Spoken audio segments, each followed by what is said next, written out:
You might have seen them screaming in the stands or camping out for hours in lines.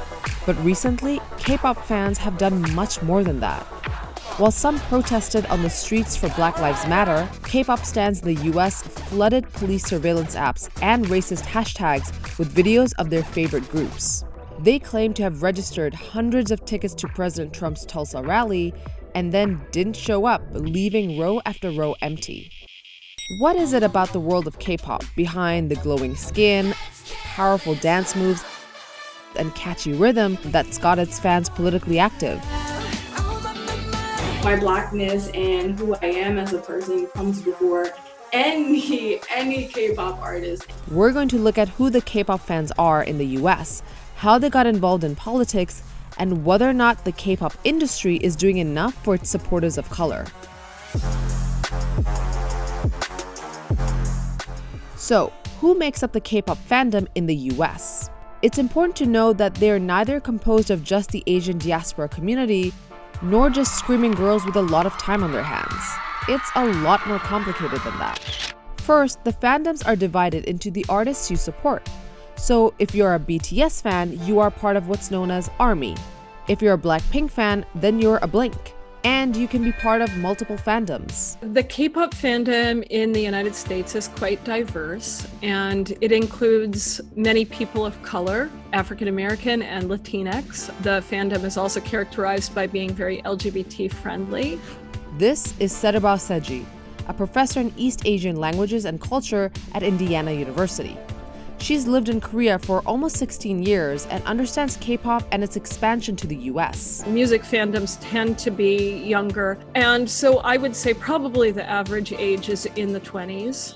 She says one reason K-pop attracts people of color is because they see it as a way to escape from mainstream white-centric media.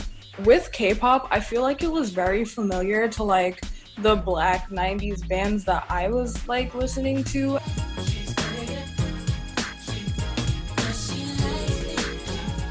It's often easy to ignore that these fans have multiple identities, because before they are fans, they're individuals with multiple interests and unique struggles. They're thoughtful people who are concerned about this country and concerned about the world. They are open-minded, outward-looking, and really culturally curious. K-pop fans are also young people who are learning that their voice matters.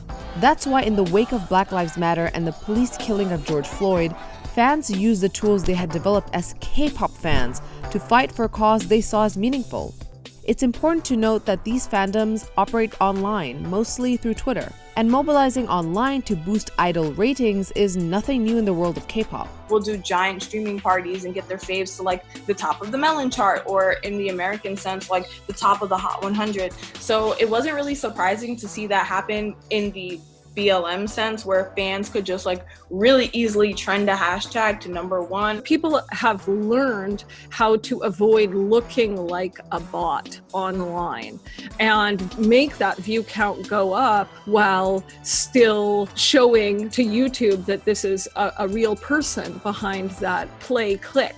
That explains why the Trump administration was completely oblivious to the fact that the rally was booked out by K-pop fans who don't actually live in the area. There's also a history of fans using their money towards social causes in the name of idols. It's a practice that goes back to the beginning of fandoms in South Korea. K-pop artists have long encouraged their fans to use their money for local causes, rather than buy luxurious gifts for artists who are already millionaires. Fans would put their money together and they would donate rice to a facility for the elderly or for the homeless, or they would donate money to support an orphanage, things like that.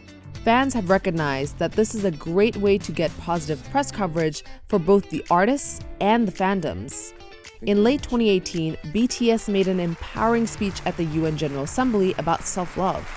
No matter who you are, where you're from, your skin color, your gender identity, just speak yourself. So when BTS donated $1 million to Black Lives Matter, its fandom, ARMY, mobilized to match another $1 million in just 24 hours. And so it doesn't come as a surprise that most media coverage of K-pop fans has made them out to be a united front of politically motivated teenagers fighting for Black lives. Flooding Twitter and Instagram with fan videos and memes in an attempt to drown out the racist posts and create a positive and uplifting conversation. But fans of color like Amari and Ellie say that's far from the truth. It's felt performative. There's never been a fight for Black lives.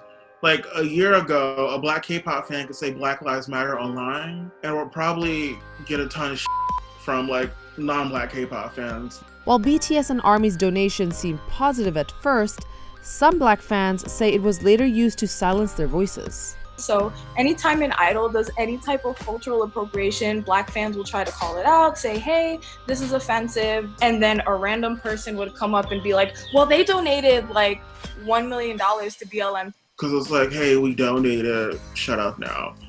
Ellie also says it was counterproductive to trend a racist hashtag with Fancams. These, by the way, are close-up videos of an artist's live performance uploaded by fans. Seeing White Lives Matter trending was actually really triggering. Just the saying alone is an act of aggression towards Black Lives Matter. In the end, fans of color and experts agreed that the K-pop fandom in the US is really just another reflection of American society. But what about the idols? Do they care about the issues that affect their audience? While BTS and a few other artists issued statements condemning racism, most idols and parent companies stayed radio silent in the wake of Black Lives Matter. Even prior to that, K-pop groups had repeatedly offended Black people. There have been accusations of cultural appropriation and blackface. The entertainment companies behind various K-pop artists often issue written apologies, but it never goes past that. It's always like we're reflecting, we're learning, but are we truly learning about these cultures? It's hard to ignore that these artists and companies come from a largely racially uniform society where they personally may not have experienced systemic racism. Yet racism is pervasive in Korea, particularly against migrant workers from developing Asian countries. As a Black fan, we have to do emotional labor. We have to educate these idols in terms of trying to make sure an idol becomes a better person in terms of respecting cultures. Like it or not, K-pop has built itself on Black culture. This is Sotaeji and Boys, one of the first boy bands in Korea. The industry continues to borrow music from Black producers and musicians who often don't get credit. The music really owes so much to forms of music that were originated with African Americans in the United States, such as R&B and hip hop. They can't bury their head in the sand and pretend that they're not part of this world, which includes systemic racism. As a supporter of multiple K-pop groups, Ellie is calling on entertainment companies to provide its artists with cultural sensitivity training. If you're trying to go global with your groups, you should really take the time to make sure that your education is global and understanding Black people. And I feel like these companies really don't do enough to respect Black fans and just Black creatives. As the K-pop industry profits millions in a market attracting people of color, it's becoming harder to turn a blind eye to who its fans are as individuals. My Blackness and who I am as a person comes before any K-pop artist, any K-pop company, any K-pop fandom. K-pop has shown potential to be a positive political and social force, with its ability to transcend cultures, nationalities, and languages. K-pop stans have also demonstrated they are capable of producing fast, real-life results for causes they care about. Results that will also help boost the image of their favorite groups. So what will be their next cause that they will champion? I don't know, but they know that they have power. They know that they have a voice. They know that they can make a difference.